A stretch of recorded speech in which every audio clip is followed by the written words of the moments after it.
Hi, and welcome to Sister to Sister, real women, real life, having real fun. Thank you for joining us today. We have with us Markel and Kim and Melissa and Deb, and I'm Amy, and we're excited that you joined us. Are you ready? Yep. If your teenage daughter asked you why women need men and vice versa, how would you answer her? Deb? Well, I would actually be, honestly, I would tell her she really doesn't need a man, but she should want a good, godly man in her life. Okay. I have been single, raising kids for forever and a day, and I really just do everything on my own. Okay. So I know it can be done. Okay. But I think the difference between need and want, that's what I'm going to have the difference. Now, Markel, you have a lot of daughters. Me and my daughter have had a conversation similar to this, and I've told her, number one, you don't need a man until you're ready to say, this is the man I want to marry. I'm like, we're not going to play the game of, I'm going out with so-and-so. And, you know, I said, we're not going to play that game. You can be friends, but until you're ready to sit down and give me a list of characteristics that you know you want in a husband, I said, I don't care if you're 15. If you want to come to me, I'll have a serious talk with you. But, you know, it's hard because, you know, I mean, obviously God made the relationship of man and woman, and there's probably a lot of reasons why he did that I have not discovered yet. But I think, especially now that my marriage is stronger, I find a lot of things, I mean, to laugh, for a sense of security, as in when I need a hug, and that confidence and that stability, and that my husband is that to me now. And that's beautiful. You know, I don't put him above God, and but yeah, at the same time, God gave him to me to hold me and give me that, so. And I think going off what Markel said, I think when I look at the difference between need and want, I think the need is to be vulnerable and intimate with somebody at a different level. I mean, I look at intimacy between a husband and a wife is so different than between two girlfriends. Yeah, definitely. You know?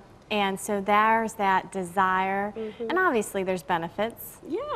Like what? Well, the greatest thing that God created Is Baby making.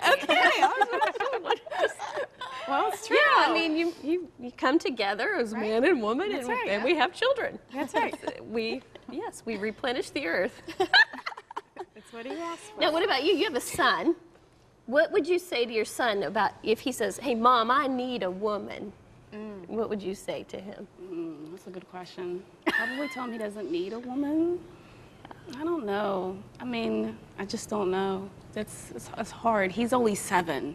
He's only 7, but I can't imagine having a daughter. Don't want one, so I don't know how to answer that one. But we don't need, but it's nice to have that.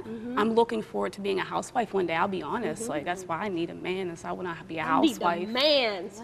A godly man. A godly.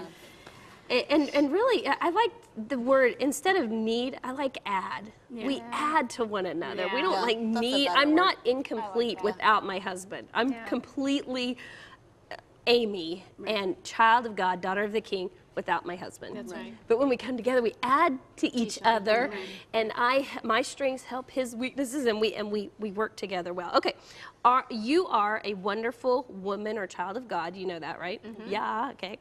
But do you struggle to know what your identity is beyond that? No. I would say early on I did, because I placed a lot of emphasis on what I did. As to who I was. Right. Or I also placed emphasis on my past. And there were things, you know, of course we all have a past, and there are things that we aren't appreciative of it. But I was allowing my past to define me. And so God had to really bring some inner healing in.